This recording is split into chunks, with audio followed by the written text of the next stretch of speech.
holding the sump at the same time, and you will not get covered in oil. So let's do this one-handed. I have to keep stopping because it's getting hot. This oil is going to burn if I'm not careful. There we go. Sorted! See, it does work.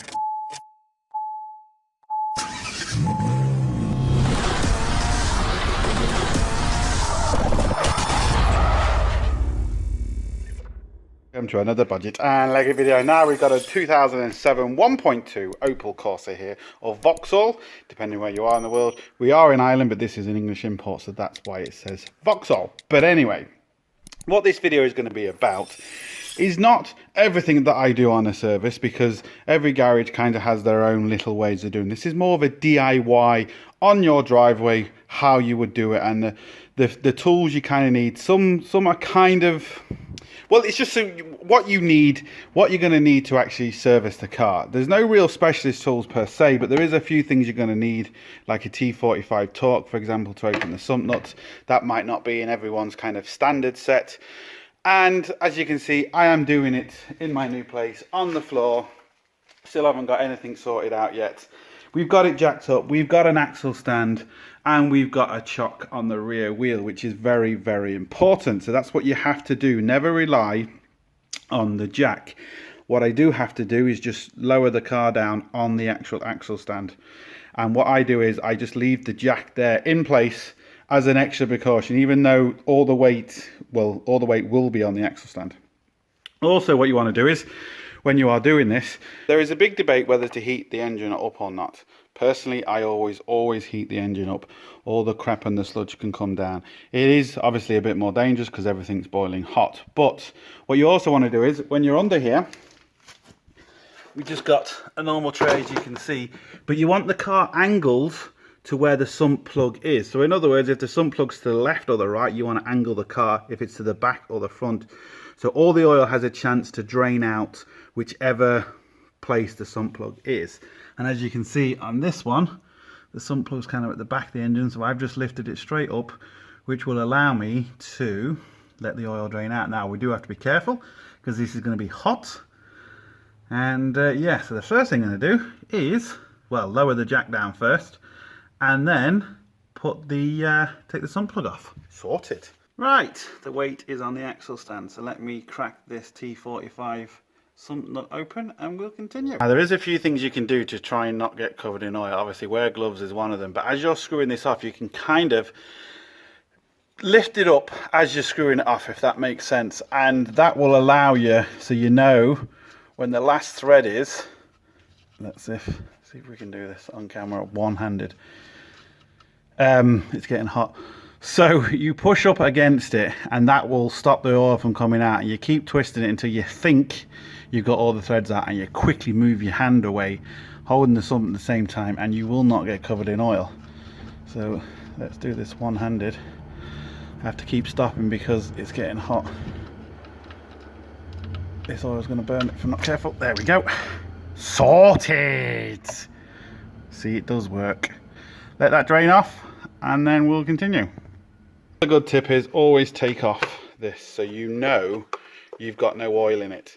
If you keep that on, it's very easy, especially if you get distracted, to think you've put oil in this, and you can start it up and cause a lot of damage. So once the oil is draining, always disconnect that or take it off, so then you always know that it's no oil in it. What we're going to do next is take off the oil filter. Now, another thing is there is a couple of different oil filters for these engines. A couple of things you can do is you either take it off and obviously go down to them with the correct filter, or you just get whichever filters they have and we take the one back that you actually don't need. Once you've done it and you know the exact one you need, write it down and you'll always have it for future reference. So we're going to get that off first and let the oil drain, and yeah, sorted. Need a 24mm socket. Now you do have to be very, very careful. This is just a plastic housing after all, and people tend to over tighten these, and it can cause an issue when you are obviously trying to open it. So let's see what happens here. Again, this hasn't been over tight. You really don't need to see this once I get it I'm done, I'll show you what the filter looks like. Drain there for a few minutes. You can see it's now completely disconnected. Now again, there's a few school of thoughts on that little oil seal there. If it's not leaking, don't touch it. Some people do, some people don't. I'm on the school of thought, if it's not leaking, I leave it alone, because on a lot of the aftermarket stuff you buy, the filters are okay, but the seals, they're not always the best. And if it's not leaking, hey, leave it. It's a very simple job to actually do it. If it is, it's not going to completely spill all the oil out or anything like that, so it's not a major deal, especially on this engine. It is up to you what you want to do. At the end of the day, it's going to be your car. I'm only telling you what I do, and I never ever once had an issue. So I'm just going to let that drain off there now for a few minutes. So I'm just going to let that drain away there. Now I know which filter this is, but like I said, I know there is a couple of different types for the engine, so just be careful and either get them, write them down, whatever you want to do, so you know for the next time. Right, I believe the other one is slightly smaller. I can't remember off the top of my head, but anyway, like I said, I just know there's a couple of different types. I've unclipped this one, and as you can see, it just clips in there like that, and then we need to put the new one on. You can see the difference between the new and the old one. We'll screw that down, and we'll put the oil, or put the sump plug in and put the oil in. Put this down, make sure you put it the right way, and make sure you hear a click. There we go, that click, that's in now. It's not going to kind of go anywhere. Be very careful with these, because there is a special torque on them. Now you don't have to torque them up to the torque, I never do, but what I mean is it's only like, I don't know the main written on them all, it's maybe not written on this one, 2.5 newtons, so it, you know, it's not tight. I'm just going to quickly nip that up, and we'll continue. We've still got it jacked up. You want to make sure you've done everything underneath now. Now for this specific thing, I don't really need to get underneath it again.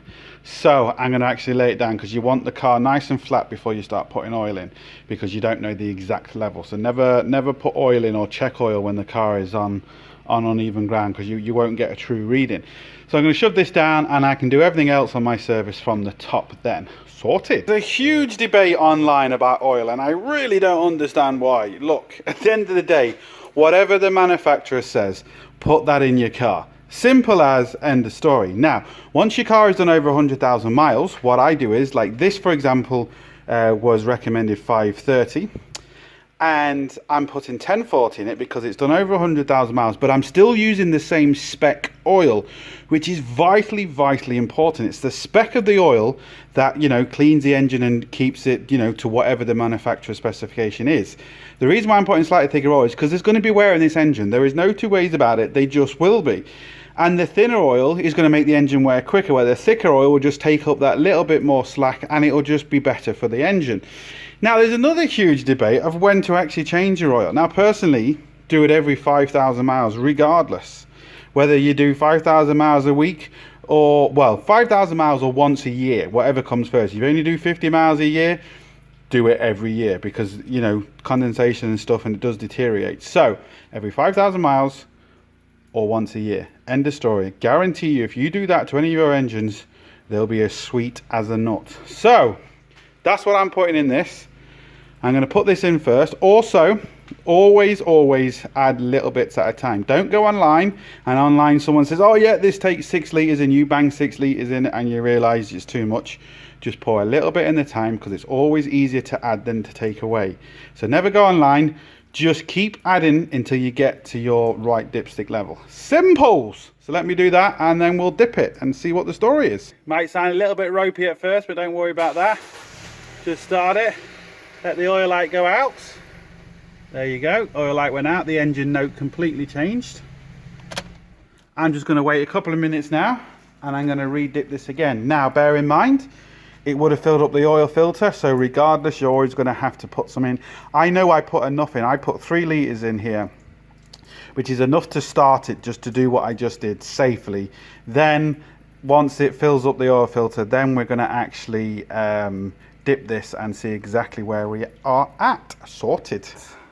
And we'll see, it's about halfway up the dipstick. Now, I know roughly what it's going to take to fill it. I'm not going to say it because, again, you know, every car is slightly different. So all you need to do is just keep adding a little bit, let it settle for a couple minutes, pull the dipstick and until it's at the top, make sure the car is level, then you're going to be okay. So let me do that and then we'll continue with the service. Vauxhalls, they tend to use a lot of Torx everywhere for the sump nut and even for the airbox. Now it's a T25 Torque. Now you can get these in multiple different things, screwdrivers and ratchets and all sorts. I'm just using this because I've got it and it's just quicker and easier for me. You don't obviously need something like this, it's just quicker. Right, let me get this off and then we'll show the air filter. What to do is loosen the Juby clip, pull that off, and then the airbox will lift out to you. Again, a few different ways of doing this. You can get a Hoover, suck all that air, get an airline, blow it all out, but you want to do that. You can see how bad this filter is. Well, you'll see it compared to the new one in a second. Don't mind about the colour, but you can actually see just, well, how much cleaner this one is compared to that one. This one was originally white, but it doesn't matter. But you do want to put them both on together, make sure they are the same length, same width, and the same height before you put it back together. And then just stick it back on, and that's it. Then we'll do the plugs. What's a really good thing to do is, every time you do something to the car, start it. Now I don't mean drop the oil and then start it, obviously fill the oil, but like the air filter, now start it, just to make sure you haven't knocked any sensor out or done anything weird. Because if you do the air filter, do the plugs and do this and do that, and before you know it, you've messed around with 3 or 4 different things. If it doesn't start afterwards, you won't really know where to go. Now, if I start this car now and it doesn't start, at least I kind of know to look around this area. I'm not looking at 5 or 6 different things, so it's just something to bear in mind. Next, we're going to remove the cover. Now, don't be tempted to get something in here and lift this up because you're going to break it. It has to be slid out first. I'm trying to do this one-handed. Now, as you can see, the little clips there, look, this has to be slid out first before lift up. Now we've got a couple more Torx here. Remove that and then we'll be able to see all the spark plugs. Another thing we need to do is push that plug in there out the way. That will allow us to take the actual coil out. Remove these two and we can see the spark plugs. These do give a lot of problems, by the way, a lot of problems. So it's a T30. That will remove both of them, and then this now should, and there we go. Now even looking at that, that isn't great, but it's not missing. That looks to me like water's got in there at some time or some point in time.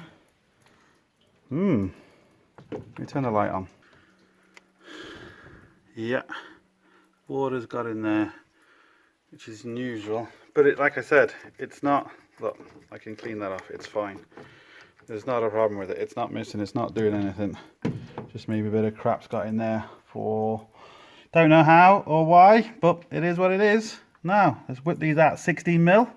Once I get the plugs out, it's just a 16mm plug socket. Once I get them out, I'll show you what they look like. Plugs is kind of a lost, dying art form now. There's a lot you can tell about the old plugs by the way the engine is running, even by the smell of the old plugs. Now they look good, to be fair.